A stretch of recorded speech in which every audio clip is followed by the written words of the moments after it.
मेरे गुरु और उनके गुरु दोनों एक ही हैं और प्रेमानंद बाबा और मैं एक तरीके से गुरु भाई हैं। टीका अवश्य लगाना चाहिए, वो गोल टीका, वो लंबा टीका जो हमने लगाया, वो टीका, कोई भी टीका अवश्य लगाना चाहिए घर से निकलने से पहले।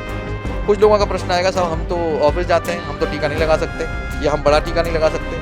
तो सर कौन सी कथा करानी चाहिए, राम कथा या कृष्ण कथा? कितना महत्वपूर्ण है हमारे जीवन में, खासतौर पर मृत्यु के समय पर। मैं बड़ा गर्व महसूस करता हूं कि मैं उनका शिष्य हूं। आप सभी लोगों का स्वागत है द क्लेवर कास्ट के आज के इस एपिसोड में। आज हम कुछ धार्मिक चर्चा करेंगे, धर्म के बारे में चर्चा करेंगे, कथाओं के बारे में चर्चा करेंगे, भगवान की लीलाओं के बारे में चर्चा करेंगे। आज जो हमारे गेस्ट हैं वो हैं कथावाचक, प्रसिद्ध कथावाचक श्री कृष्ण जी महाराज। सर आपका बहुत बहुत स्वागत है। आपका एक बार फिर स्वागत है जी। और जिस टॉपिक को आप लेकर आज उठाकर बात करने वाले हैं, इससे लोगों के मन में कई सारे भ्रम आज दूर होने वाले हैं कि कथा वास्तव में क्या होती है। और जो चीज़ें आप लेकर आए हैं, जो प्रश्न आपने हमको बताए हैं कि ये आप पूछेंगे, उससे मुझे लगता है कि ये पॉडकास्ट बहुत सफल होने वाला है। ओके सर, बहुत धन्यवाद। और सर अब हम शुरुआत करते हैं आज की इस पॉडकास्ट की। तो धार्मिक चर्चा है, तो सबसे पहले तो यही मेरा प्रश्न है कि धर्म क्या है? धर्म की जब हम बात करते हैं जी, या किसी के भी कानों में जब धर्म शब्द जाता है, तो वो किसी भी मजहब से संबंध रखता हो, उससे संबंधित स्पिरिचुअल चीजें उसके दिमाग में आने लगती हैं, बिल्कुल। धार्मिक चीजें उसके दिमाग में आने लगती हैं। उन्माद एकदम से गायब हो जाता है। वो कितना भी उन्मादी हो, धर्म शब्द को सुनते ही वो एकदम से शांत होने लगता है। धर्म को मनाने के लिए या धर्म को मानने के लिए आवश्यक नहीं है कि आपको किसी प्रकार के कोई कपड़े पहनने हैं। धर्म का मतलब ये है कि सबसे पहले सत्य, ईमानदारी। अगर किसी के पास सत्य नहीं है और वो कितना भी मन से धार्मिक हो, तो वो धर्म के साथ नहीं है। धर्म का मतलब है सत्य, जो भगवान श्री कृष्ण गीता में कहते हैं, सत्य के साथ जो है समझ लो वही धर्म के साथ है। ठीक है। तो सत्य के साथ किसी का बुरा ना करना, परोपकार करना, किसी भी निर्जीव की सहायता करना, किसी भी असहाय की सहायता करना, और दूसरी चीज अगर हम कहें तो नर सेवा करना नारायण सेवा के बराबर मानी जाती है। इसको आप कह सकते हैं कि वो धर्म के साथ है। यदि वो सारे पुण्य कर रहा है, सारी चीजें कर रहा है और असत्य के साथ खड़ा है, तो समझ लीजिए वो धर्म के साथ नहीं है। तो धर्म को बेसिकली जो भगवान श्री कृष्ण ने गीता में जो उपदेश दिया है, उसके अगर हम आधार मान के चलें उसको, तो धर्म का मतलब आपको सत्य के साथ खड़े रहना ही धर्म कहा गया है। यानी कि यदि आपका कोई सगा संबंधी भी है और वो असत्य के साथ है, तो भी आपको सत्य के साथ खड़ा होना चाहिए। ये धर्म है। अब धर्म की इस डेफिनेशन में, इस परिभाषा में सर आपने सत्य का जिक्र किया, तो मैं जानना चाहूंगा कि जीवन का सत्य क्या है? देखिए, जब हम कथा करते हैं तो उसमें सबसे पहली बात जब हम करते हैं, सच्चिदानंद रूपाई की बात करते हैं। सत्य, चित्त और आनंद, जब ये तीन चीज किसी के पास आ जाती हैं, तो वो समझ लीजिए उसको भगवान या जिसको भी वो शक्ति मानता है, उसका एहसास उसको होने लगता है। सत्य की बात जब हम करें, तो सत्य का मतलब ये है कि उसको ये मानना पड़ेगा कि कोई भी एक ऐसी शक्ति है जो वास्तव में है। ऐसा नहीं है कि किसी ने बता दिया और हमने बात मान ली। ऐसे ही चित्त और आनंद की जो हम चर्चा करते हैं कथाओं में, तो चित्त मतलब वो ऐसा ना समझे कि जड़ है, मूर्ति है, उसको साक्षात ये माने कि ये स्वरूप है पूरा, इनके अंदर भगवान विद्यमान हैं और जो मैं कहूंगा ये सुनेंगे और मेरे लिए जो भी अच्छा होगा ये वही मेरे लिए करेंगे। और आनंद, जब सत्य और चित्त दोनों मिलते हैं और आप आनंदित होने लगते हैं, तो आनंद मिलने लगता है। सत्य का मतलब ये है कि जो चीज आप समझते हैं या जो चीज आप सोचते हैं, वो भगवान के रूप में, वो माता पिता के रूप में, आपको उन पर दृढ़ विश्वास होना चाहिए और उनको आपको ये समझना चाहिए कि इनके अलावा और कोई है ही नहीं।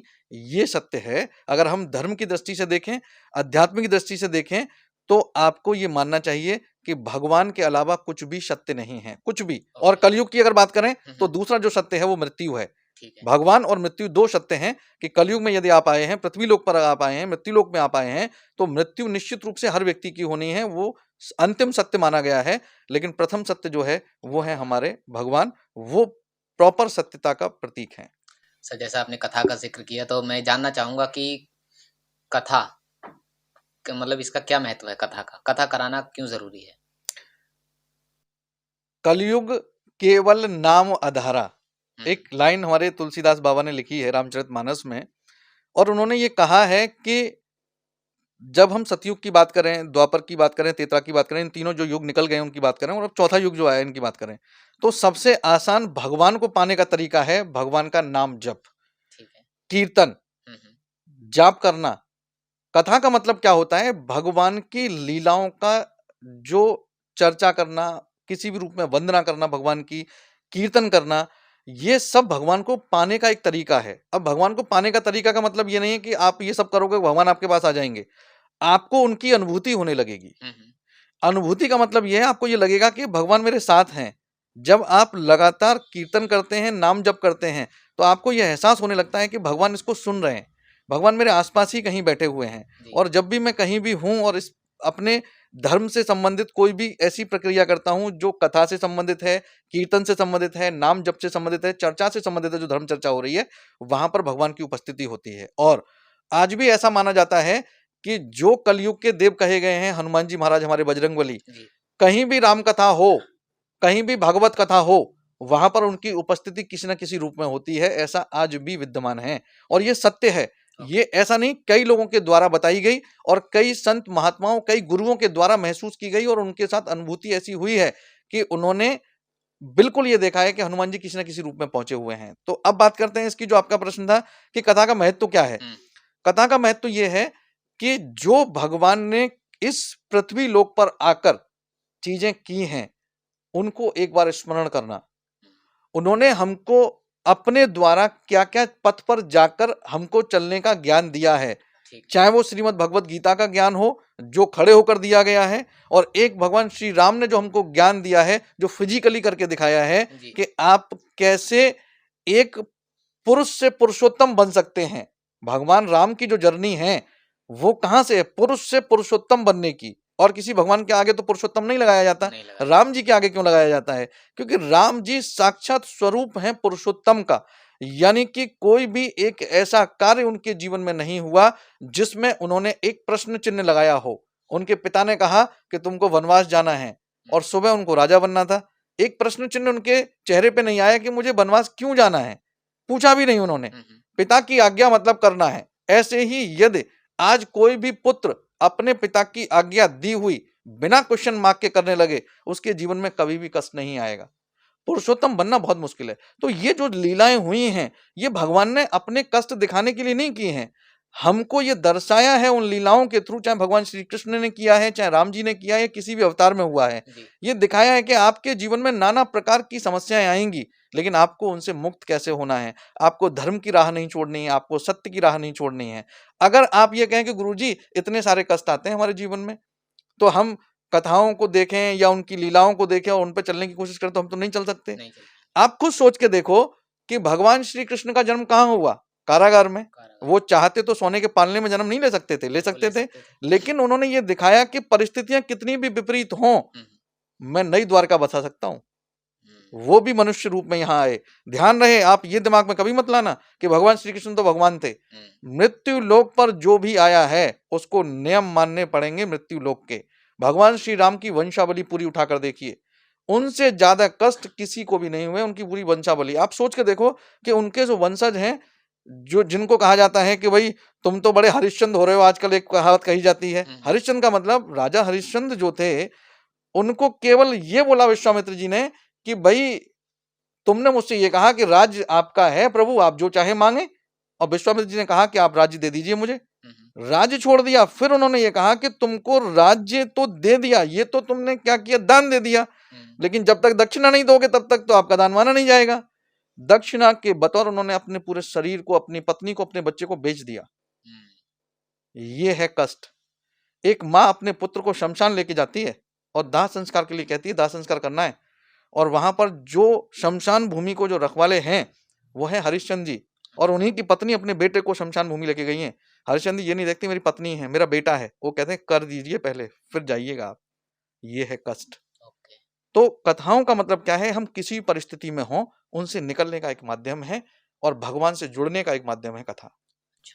सर एक थोड़ा सा मैं बात कहना चाह रहा हूँ कि जब हम कथा कराते हैं, जो कथा का आयोजन अपने घर पे कराता है, कब वो बेसिकली अपने लिए ही कराता है कि उसका लाभ ले पाए, लेकिन वो व्यक्ति क्या है, व्यवस्थाओं में व्यस्त हो जाता है, वो कथा पे इतना ध्यान नहीं दे पाता है, तो उसको उसका लाभ मिलता है या नहीं मिलता है? हाँ, देखिए, कथा श्रवण करना और कथा का संकल्प लेना, ये दोनों अलग-अलग चीजें आपको लगती हैं। ठीक है। जब आप कथा अपने घर में कराते हैं स्वयं एक छोटे से परिसर में, जैसे आप 20-50 लोग आपके हैं उसमें कराते हैं, जी। या आप भव्य पंडाल में कराते हैं 1000, 2000, 5000, 10,000 लोगों के बीच में, लाखों लोगों के बीच में कराते हैं। जी।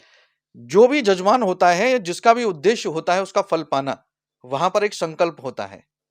जिस दिन उस व्यक्ति ने संकल्प ले लिया है, तो वो कथा में वहां बैठा है या कथा में नहीं बैठा है, उसने वो पुण्य प्राप्त कर लिया है। बस ध्यान ये रहे कि जिस दिन उसने ये संकल्प लिया है और जिस दिन ये संकल्प पूरा होगा, उस दिन तक अपनी जिम्मेदारियों से भागना नहीं है उसको।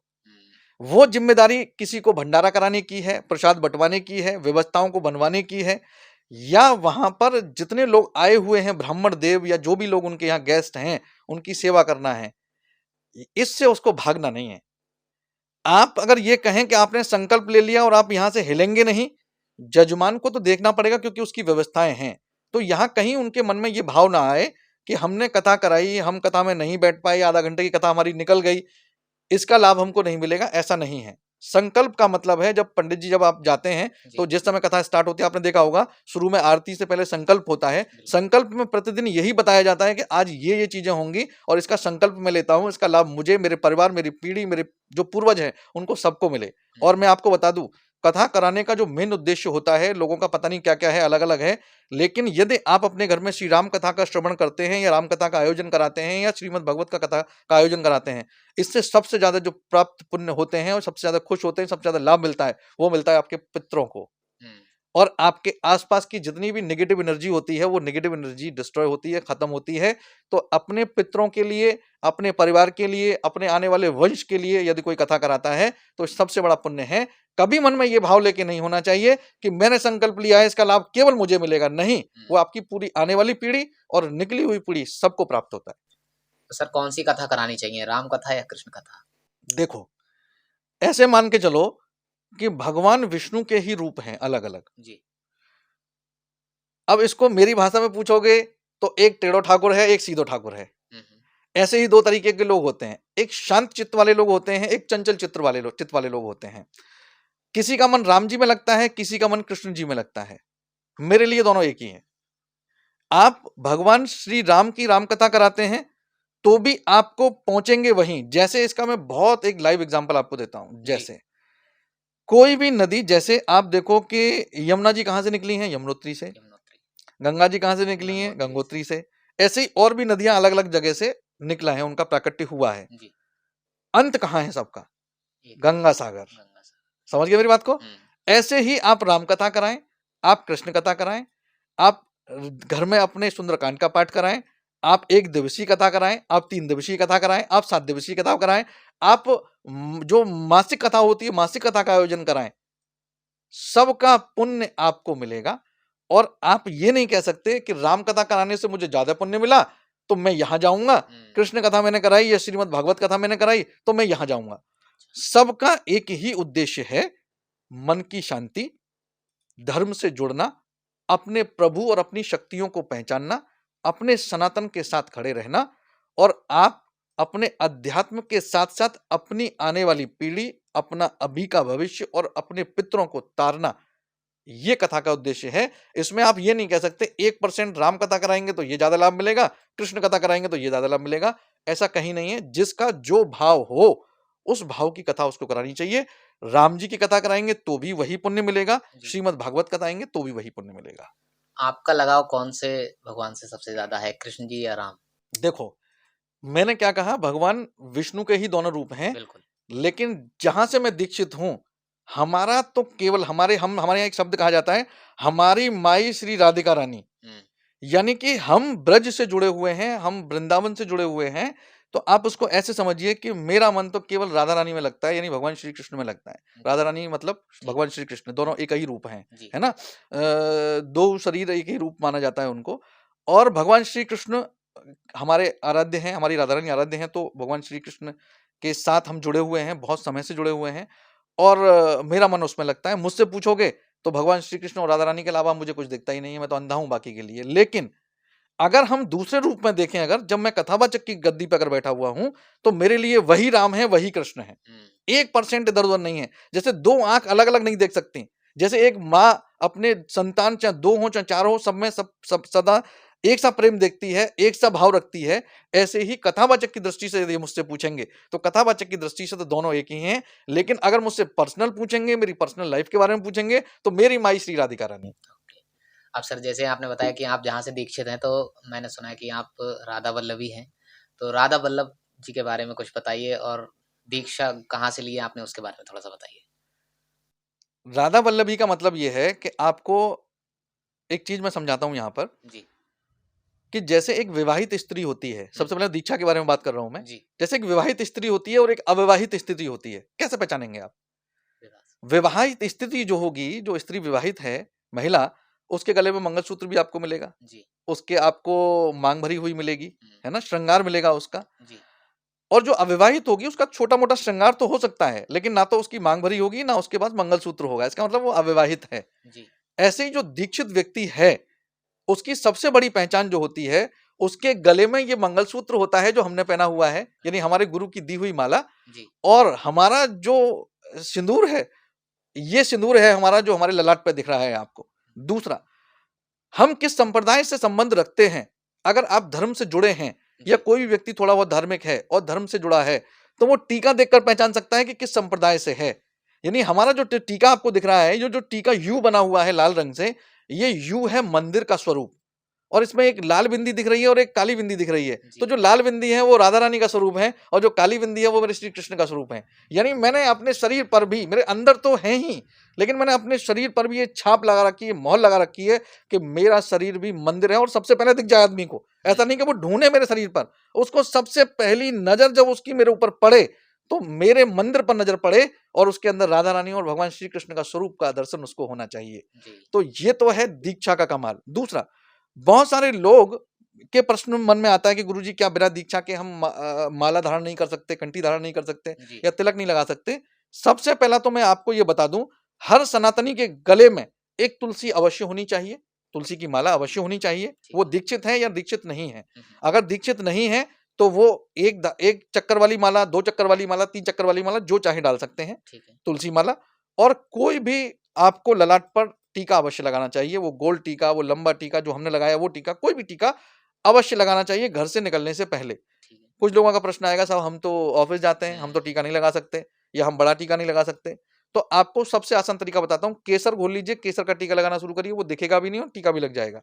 और आपको लगता है गुरुजी मैं ऐसे इंटरव्यू में जा रहा हूँ या ऐसी मीटिंग में जा रहा हूँ जहां वो भी नहीं लगा सकते, थोड़ा बहुत दिख जाता है, तो कुछ मत करिए। जब आप घर से निकले भाव रखिए और जल का टीका लगा के निकलिए, वो भी आपका टीका ही माना जाएगा। और तुलसी गले में धारण करने का क्या प्रावधान है, हमारी मृत्यु कब आएगी और कैसे आएगी हमको नहीं पता, लेकिन मेरे शरीर पर ये तुलसी मैया रहेंगी। ये हमारी वृंदा सखी हैं। हमारे यहाँ पर जो वृंदावन में और खासतौर पर राधा वल्लभी हम हैं, तो हमारे यहाँ पर राधा वल्लभी में इनको वृंदा सखी कहा गया है, तुलसी माँ को। तो तुलसी का होना कितना महत्वपूर्ण है हमारे जीवन में, खासतौर पर मृत्यु के समय पर तुलसी होनी चाहिए, आपने देखा होगा, तो वो हमारे शरीर पर रहनी चाहिए। दूसरा ये भी प्रावधान है कि हम जो भी खाएं वो यहाँ से जब निकलेगा तो पवित्र होकर निकलेगा, तो ये प्रावधान भी है। तीसरा, राधा वल्लभी होने का मुझे बड़ा गर्व है कि मैं राधा वल्लभी हूँ। राधा वल्लभी का मतलब ये है कि आप सब कुछ सर्वस्व न्यौछावर कर चुके हैं अपनी राधा रानी के लिए, अपनी लाडली जू के लिए। और हमने ऐसा नहीं कि हमने कहा कि आप हमारी हो, हमने उनको दे दिया कि हम आपके हैं, आप जैसे चाहो वैसे रखो। ये राधा वल्लभी है। यहाँ पर सखी भाव होता है। और आप हमारा जो भाव देख रहे हैं, ये हमारे यहाँ जितने भी राधा वल्लभी लोग मिलेंगे, जितने भी आप किसी भी राधा वल्लभी को देख लें, वो सखी भाव में मिलेगा आपको। वो सखी भाव का मतलब वो पुरुष है, स्त्री है, इसका मतलब नहीं है। वहां पर, वहां वो सखी भाव में ही मिलेगा। आप उसमें ये ना देखें कि ये महिलाओं की तरह है या महिलाओं की तरह दुपट्टा डाल के घूम रहे हैं, ऐसा नहीं है। सखी भाव है वहां पर, इसलिए क्योंकि राधा रानी की कौन है, सखियां हैं हम सब, इस तरीके से। सर, अपने गुरुजी के बारे में कुछ बताइए, जो राधा जिन्होंने आपको दीक्षित किया है, उनके बारे में कुछ बताइए। देखिए, गुरुदेव का हम नाम तो नहीं ले सकते अपने का जी, लेकिन मैं आपको बता दूं, मैं बड़ा गर्व महसूस करता हूं कि मैं उनका शिष्य हूं। और मैं अपने आप को बहुत सौभाग्यशाली समझता हूँ और मेरी पता नहीं कितनी पीढ़ियों ने कोई तपस्या की होगी, कितनी मेरी पीढ़ियों का पुण्य है कि मुझे उनसे दीक्षा मिली। मेरे जो गुरुदेव हैं वो राधा वल्लभ संप्रदाय के इस समय 18वीं गद्दी पर बैठे हुए हैं। 18वीं पीढ़ी है, 19वीं पीढ़ी इस समय चल रही है, 18वीं पीढ़ी है हमारे गुरुदेव। और इस समय तिलकायत अधिकारी हैं राधा वल्लभ मंदिर वृंदावन से, जहां से मैं दीक्षित हूं। आपको शायद पता है, आपने अभी शायद बाद में पूछेंगे, मैं पहले ही बता देता हूं। मेरी दीक्षा जिन गुरुदेव से हुई है, हमारे प्रेमानंद बाबा की दीक्षा भी उन्हीं गुरुजी से हुई है। आप दूसरी भाषा में कह सकते हैं कि मेरे गुरु और उनके गुरु दोनों एक ही हैं और प्रेमानंद बाबा और मैं एक तरीके से गुरु भाई हैं। दूसरा, आप उनको ऐसे समझिए कि मैं अपने गुरुदेव की अगर व्याख्या करूं तो अगर उनको कभी मैंने अगर छुआ है, कभी चरण दबाने की सेवा का मुझे मौका मिला है, तो मुझे ऐसा लगता है कि मैं साक्षात राधा रानी के चरण सेवा कर रहा हूं। इतना प्रेम, लाड़, अगर आप हमारी वीडियो देखेंगे, हमारे यहाँ लाड़ लड़ाया जाता है। अब कहेंगे लाड़ क्या होता है, प्रेम क्या होता है? जैसे छोटा जो बच्चा होता है, बहुत छोटा बच्चा, 2 साल का, 2.5 साल का, 1.5 साल का तक का बच्चा, छोटा बच्चा होता है जो गोद में आता है, इस बच्चे को हम अलग अलग तरीके से लाड़ लड़ाते हैं। उसके गाल खींचते हैं, उसके कान खींचते हैं, उसकी नाक खींचते हैं। आप कभी भी देखिएगा, हमारे गुरुजी जब भी आप जाएंगे, हमारे गुरुजी आपको ऐसे ही प्रेम करेंगे, आपके गाल खींचेंगे, आपके कान खींचेंगे। इसको कहते हैं लाड़ लड़ाना। वो हमसे लाड़ लड़ाते हैं, प्रेम लुटाते हैं, जैसे एक माँ अपनी संतान पर लुटाती है। ये देखकर आप ये नहीं कह सकते कि ये आपके गुरु हैं इसलिए ऐसा कर रहे हैं। अगर आप अननोन भी हैं और आप अगर उनके चरणों में अगर आप सिर झुकाते हैं या आप उनसे मिलते हैं, तो आपके लिए भी उनका वही प्रेम है। तो हम बड़े सौभाग्यशाली हैं कि हमें वहां से दीक्षा मिली और हम उनकी वजह से राधा वल्लभी हो पाए। ये हमें गर्व की बात है। तो जैसा कि आपने प्रेमानंद महाराज जी का जिक्र किया, तो उनके बारे में आपकी क्या राय है? कैसा लगता है अपने गुरु भाई को इतना सफल देखते हुए? एक ऐसा व्यक्ति जी जिसने पूरे यूथ को बदल दिया। अब मुझे गर्व है, हमारे पूरे राधा वल्लभ जो राधा वल्लभी संप्रदाय है उसको गर्व है। उसकी ध्वजा को उन्होंने इतना ऊपर लेके गए हैं जिसको झुकाना लोगों के लिए मुश्किल हो जाएगा। और आज की डेट में जो सबसे अच्छा हमारे बाबा ने, प्रेमानंद जी ने जो किया है, हमें बड़ा गर्व है, हमारे गुरु भाई हैं वो, कि एक यूथ जो गलत ट्रैक पे चल रहा था, उसने ट्रैक बदला है और ऐसा ट्रैक बदला है जो उनके घर के खुद के माता पिता को नहीं पता थी कि मेरा बच्चा शराब छोड़ सकता है, मेरा बच्चा मांस मदिरा छोड़ सकता है, मेरा बच्चा गलत लोगों की संगत छोड़ सकता है, मेरा बच्चा कभी पूजा ना करने वाला बच्चा जो 25 साल जिसने पूजा नहीं की, 30 साल जिसने पूजा नहीं की, मंदिर कभी नहीं गया, वो माला पे आ सकता है। ये पावर है प्रेमानंद बाबा की और ये पावर है राधा वल्लभ संप्रदाय की, ये पावर है हमारी राधा रानी की, ये पावर है नाम जप की। आज की डेट में सबसे फेमस संतों में से वो हैं। बिल्कुल। और उनकी चरण रज मिलना बहुत मुश्किल है। लोगों को दर्शन करने के लिए आपने देखा कितने लोग लगे रहते हैं। बस आपको ध्यान ये रखना है कि यदि आप सच्चे संत की अगर संज्ञा, सच्चा संत कैसा होता है, आप प्रेमानंद बाबा को एक तरफ रख सकते हैं और एक तरफ सच्चा संत अगर लिख देंगे तो इसमें कोई अतिशयोक्ति नहीं है। सर, वो मांसाहार के प्रति मतलब अपना आक्रोश जताते हैं, मांसाहार के प्रति जो बात कहते हैं वो कर्म के रिलेटेड कहते हैं कि वो मतलब आपके कर्मों के रूप में आपको उसका फल मिलेगा। तो आप कर्म को और इसको मांसाहार जो लोग कर रहे हैं इसको कैसे देखते हैं? देखिए, कर्म और मांसाहार दोनों को इसको ऐसे समझिए कि जो हमारे जीवन में अभी चल रहा है, भगवान ने जब हमको जन्म दिया है तो जन्म इसलिए दिया है कि आपको जितनी चीजें ये दी जा रही हैं इनको भोग कर आपको वापस आना है। ठीक है, ये मतलब है हमारे जीवन का। लेकिन जैसे ही हमारा जन्म होता है, जन्म होते ही माया बाहर खड़ी होती है और माया हमको गोद में ले लेती है। जैसे माया का मतलब गुरुजी कैसे गोद में ले लेती है? जो बाहर बुआ खड़ी है वो माया है, मामा, चाचा, फूफा, ये सब माया के रूप में खड़े हुए हैं हमारे लिए, और फिर हम इसमें फंस जाते हैं और इसमें फंसने के बाद हम गलत गलत चीजें, अच्छी अच्छी चीजें अलग अलग करते हैं। अब आते हैं मांसाहार पर, जो प्रश्न आपका है। आप खुद सोचिए, किसी भी व्यक्ति को आप जरा सा जलते हैं, आपको कितना पीड़ा होती है, और आप किसी भी जीव को मारकर या जिंदा भून कर खा रहे हैं। कैसे खा सकते हैं आप बताइए मुझे? आप इंसानों में और राक्षसों में कैसे अंतर समझेंगे? यही समझेंगे। यही अंतर है। इंसानों में राक्षसों के सींग पहले भी नहीं होते थे। जो आप रामायण, महाभारत इन सब में देखते हैं, वो एक काल्पनिक एक रूप है कि इस तरीके से राक्षस हुआ करते थे। राक्षस का मतलब यहां से प्रवृत्ति जिसकी राक्षसी है वही राक्षस है। आपके हर दूसरे कोने पर आपको राक्षस मिलेगा। कोई दृष्टि से राक्षस है, कोई जिह्वा से राक्षस है, कोई शरीर से राक्षस है, कोई जवान से तेज से राक्षस है, कोई पेट से राक्षस है, आपको हर दूसरे कोने पर राक्षस मिलेगा। अब आते हैं इस पर कर्मों के अनुसार, आपके प्रारब्ध और आपके इस जन्म के कर्म मिलाकर आपको ही भोगना है। हो सकता है कि आपके प्रारब्ध इतने ज्यादा हो गए थे कि इस जन्म में आप भोग ही नहीं पाए, तो इस जन्म के प्रारब्ध आप आगे जाके भोगेंगे। अगर प्रारब्ध पिछले ऐसे कम पड़ गए हैं तो इस जन्म के प्रारब्ध मिलाकर आपके जो कर्म है उनको मिलाकर आपको झेलना पड़ेगा। ध्यान ये रखो, टैंकर फट गया, आग लग गई, गाड़ी के शीशे नहीं खुले और अंदर ही जल गए, भुन गए, निकलने का मौका ही नहीं मिला और हड्डियां से भी नहीं पहचान पा रहे हैं, डीएनए से पहचान पा रहे हैं, ये बताइए आप कि ये पाप का आपको नहीं भोगना पड़ रहा तो क्या है? ध्यान ये रहे कि आपको ऐसे कोई भी कर्म नहीं करने चाहिए जिससे किसी को भी कष्ट हो। अब किसी को कष्ट में जितनी जान एक चींटी में है उतनी ही जान आपके शरीर में है। जो जीव आपके अंदर है वही जीव हाथी के अंदर है। जो जीव आप काट कर खा रहे हो उसके अंदर है, वही जीव आपके अंदर है। कैसे कर सकते हैं? हम सब तो परमात्मा की संतानें हैं ना। बिल्कुल। तो आपको किसने ये अधिकार दिया किसी को मारकर आप खा सकते हैं? बिल्कुल गलत है। इसके विरोध में प्रेमानंद बाबा नहीं, हमारा पूरा सनातन धर्म है कि आपको कोई भी किसी भी तरीके का मांसाहार का प्रयोग नहीं करना चाहिए। और दूसरी भाषा में कहें तो ये तामसी प्रवृत्ति में आता है। इसका तो प्रयोग राक्षस करते थे, कभी भी देवताओं ने और मनुष्यों ने नहीं किया। कर रहे हैं तो वो राक्षसी प्रवृत्ति में आएंगे ही। जी सर, जैसा कि आपने अब मांसाहार पे बताया, मतलब राक्षस पहले नहीं होते थे, यही राक्षस हैं जो लोग, मतलब जिनके अंदर भाव ऐसा नहीं है। तो सर अब थोड़ा सा मैं ये जानना चाहूंगा वृंदावन के बारे में। वृंदावन से आपका कैसा लगाव है? वृंदावन की बात अगर आप कर रहे हो जी, तो पहले वृंदावन का स्वरूप बता देता हूं मैं आपको। ठीक है। जब भगवान श्री कृष्ण को यहाँ आना पड़ा कि भाई हमें जाना है, अवतार लेना है, तो उन्होंने राधा रानी को बोला कि आपको भी चलना है। तो उन्होंने कहा मैं तो नहीं जाऊंगी, क्योंकि आपको ये समझना पड़ेगा वृंदावन है क्या। जी। वृंदावन का मतलब ये है कि ये ब्रह्मा की बनाई हुई सृष्टि का हिस्सा नहीं है। अच्छा। वृंदावन ब्रह्मा जी की बनाई हुई सृष्टि का हिस्सा नहीं है और वृंदावन में ब्रह्मा जी को आने का अधिकार नहीं है। ब्रह्मा जी का भी प्रवेश नहीं है वृंदावन में। ये खास बात है, ये आपको शायद नहीं पता होगा, बहुत सारे लोगों को नहीं पता होगा। वृंदावन का प्रकट्य केवल हुआ ही राधा रानी और भगवान श्री कृष्ण के यहाँ पर इन लीलाओं के लिए है। और वृंदावन में कोई भी व्यक्ति अपनी मर्जी से नहीं जा सकता जब तक कि वहां से बुलावा ना आए। भगवान श्री कृष्ण यानी कि लालजू और लाडली जू, जिनको हम राधा रानी कहते हैं, उनका जब तक आदेश नहीं होगा तब तक कोई भी व्यक्ति वृंदावन ना जा सकता है, ना वहां से जुड़ सकता है।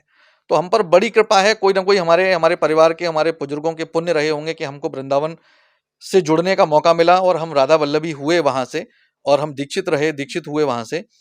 और वृंदावन का मतलब यह है कि आप दूसरे संसार में पहुंच जाना। मैं किसी को भी चैलेंज करके बोल रहा हूं यहां पर कि कोई भी व्यक्ति कितना भी नास्तिक क्यों ना हो, कितना भी नास्तिक और किसी भी धर्म से संबंधित हो, वो एक बार वृंदावन जाकर 2 दिन रुक कर देख ले और पूरे वृंदावन 2 दिन में 3 दिन में पूरे वृंदावन केवल चक्कर लगाए। वो कहीं दर्शन करे ना करे कुछ फर्क नहीं पड़ता मुझको, केवल वृंदावन में 2 से 3 दिन अगर वो घूम के देख लेगा तो उसकी प्रवृत्ति बदल जाएगी, उसका नजरिया बदल जाएगा, उसका जीवन में जो परेशानियां हैं या जीवन को लेकर जो चीजें चल रही हैं उसके एकदम से जीवन को जीने का नजरिया उसका बदल जाएगा। ये है वृंदावन।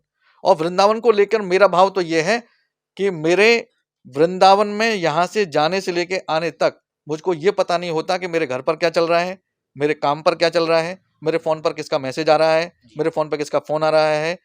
इतना आनंद में और इतना मतलब खोया हुआ मैं कभी जीवन में नहीं रहता जितना जिस समय में वृंदावन या खासतौर पर ब्रज क्षेत्र में रहता हूँ। चाहे वो गोवर्धन जगह हो, गोवर्धन हम गए हैं, या हम बरसाने में हैं, चाहे नंदगांव में हैं, चाहे हम वृंदावन में हैं, हम किसी भी जगह पे हैं, जितना मैं खोया हुआ इन जगह पर रहता हूँ, मैं किसी भी तीर्थ स्थल या अपने घर में या कहीं भी अपने आप को खोया हुआ महसूस नहीं करता और आनंदित महसूस नहीं करता।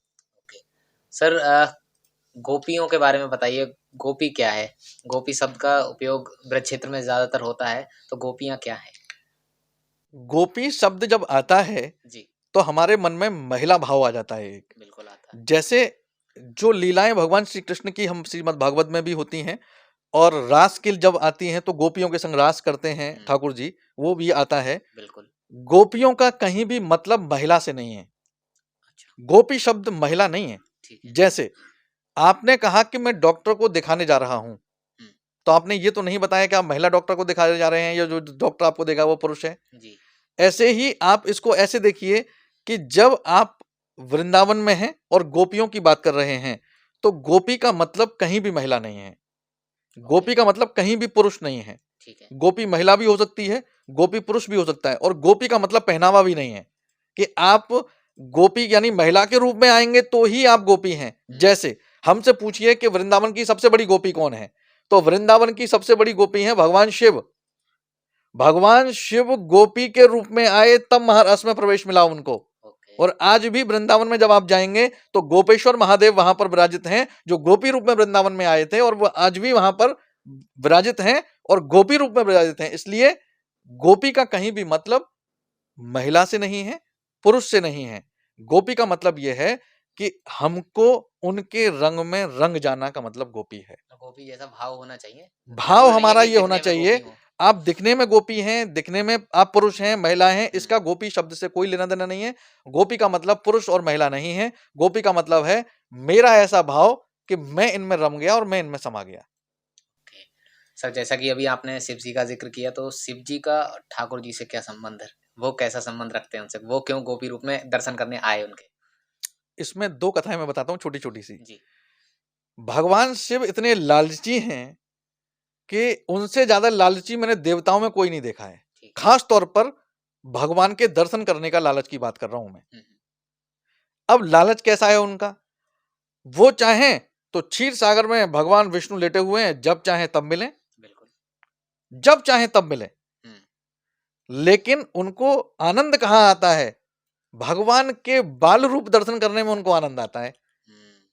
भगवान के बाल रूप के दर्शन करने में उनको आनंद आ रहा है। जैसे राम जी का जन्म हुआ तो जोगी बन के पहुंच गए, पहले ज्योतिषी बन के पहुंचे, पता लगा तो ज्योतिषी बन गए। वहां पर काकभूषुंड जी को चेला बना लिया अपना। हम कथाओं में बताते हैं कि काकभूषुंड जी को चेला बना लिया कि तू हमारा चेला, हम तेरे ज्योतिषी, और हाथ देख देख के बता रहे कि तेरा ऐसा होगा, तेरा ऐसा होगा। वहां जैसे ही पता लगा वहां पर मैया को कि राम जी की माता को जब पता, कौशल्या मैया को पता लगा कि एक बड़ा जोगी आया हुआ है और बहुत बड़ा ज्योतिषी है, और अगर उसको मैं अपने लाला को दिखाऊं तो वो बताएगा मेरे लाला का जीवन कैसा रहेगा, तो वो भगवान शिव को बुला लेती हैं। भगवान शिव का तो मतलब ही ये था कि मैं लाला को गोद में ले लूं, यानी कि स्मॉल साइज भगवान जी को देखना पसंद है उनको। बाल रूप के वो ऐसे मान के चलो इतने लालची हैं कि राम जी का बाल रूप हुआ तो भगवान शंकर पार्वती मैया को छोड़ के पहुंच गए देखने के लिए अकेले। और जब यशोदा मैया के यहाँ पर भगवान श्री कृष्ण हुए तो भी बन के पहुंच गए जोगी के मैया मुझे दर्शन करा दे। हाँ, बिल्कुल पहुंचे थे। तो भगवान शिव अनन्य भक्त हैं भगवान विष्णु के, राम जी के रूप में हो, भगवान श्री कृष्ण के रूप में हो, और उनके बाल रूप के तो वो बहुत लालयित रहते हैं, लालची होते हैं कि कैसे भी मुझे उनके बाल रूप के दर्शन हो जाएं। तो ये प्रेम है भगवान विष्णु का, चाहे वो राम जी के रूप में हो, भगवान श्री कृष्ण के रूप में हो, शिव जी से बहुत अनन्य प्रेम है दोनों का। और जब हम भगवान शिव की बात करते हैं तो उनका भी अनन्य प्रेम है भगवान श्री राम में। भगवान शिव राम कथाओं में कहते हैं कि मैं भगवान राम के बिना एक श्वास नहीं ले सकता। जैसे मैं आपको बता दूं, भगवान श्री राम के लिए एक स्तोत्र गाया गया है, उस स्तोत्र का नाम है श्री राम रक्षा स्तोत्र। ठीक है। उस श्री राम रक्षा स्तोत्र को भगवान शिव के आदेश पर ही लिखा गया है, जिसमें एक लाइन बहुत प्रचलित है, राम रामेति रामेति रमे रामे रमे राम रामेति रामेति रमे रामे मनोरमे सहस्त्र नाम ततुल्यम राम नाम वरान्य। यानी कि भगवान राम का एक लिया गया नाम भगवान विष्णु के सहस्त्र नामों के बराबर है। ऐसे ही भगवान श्री कृष्ण की सबसे ज्यादा प्रिय राधा रानी, उनका श्री राधा कृपा कटाक्ष जो स्तोत्र है वो भी भगवान शिव के द्वारा उस स्थिति को गाया गया है। तो भगवान जो शिव हैं वो अनन्य प्रेमी हैं भगवान राम के बाल्य रूप के, भगवान श्री कृष्ण के बाल्य रूप के, और हम कहें तो भगवान के किसी भी अवतार के बाल रूप के सबसे अनन्य प्रेमी हैं। अब सर, जैसे बाल रूप की बात हुई है तो बच्चे जो होते हैं मन के सच्चे होते हैं उनको कैसे स्टार्टिंग से तैयार किया जाए अपने धर्म के प्रति, उस पर प्रकाश डालिए। आजकल का माहौल बिल्कुल उलट हो गया है जी। एक तो पढ़ाई हमारी इंग्लिश मीडियम से हो रही है, इसका एक रूप ये भी है, लेकिन हमको संस्कार अपने घर से देने चाहिए, क्योंकि बच्चा आपका है, आप सारी जिम्मेदारी स्कूल पर नहीं डाल सकते। कोई भी अगर ये कहे साहब स्कूल में नहीं कराया जाता या समय नहीं है, ये बिल्कुल गलत है। बच्चा आपका है, संस्कार देना ना देना आपकी भी जिम्मेदारी बनती है, आप स्कूल पर या किसी और पर नहीं डाल सकते। इसको आपको ऐसे देखना चाहिए, मैं 2-3 चीजें बता रहा हूं, अगर इनमें से कोई भी 1-2 चीजें होने लगे तो बच्चे में संस्कार आने लगेंगे। सबसे पहली बात तो यह है कि बच्चे को अपने घर के बड़ों के चरण स्पर्श कराना शुरू करें।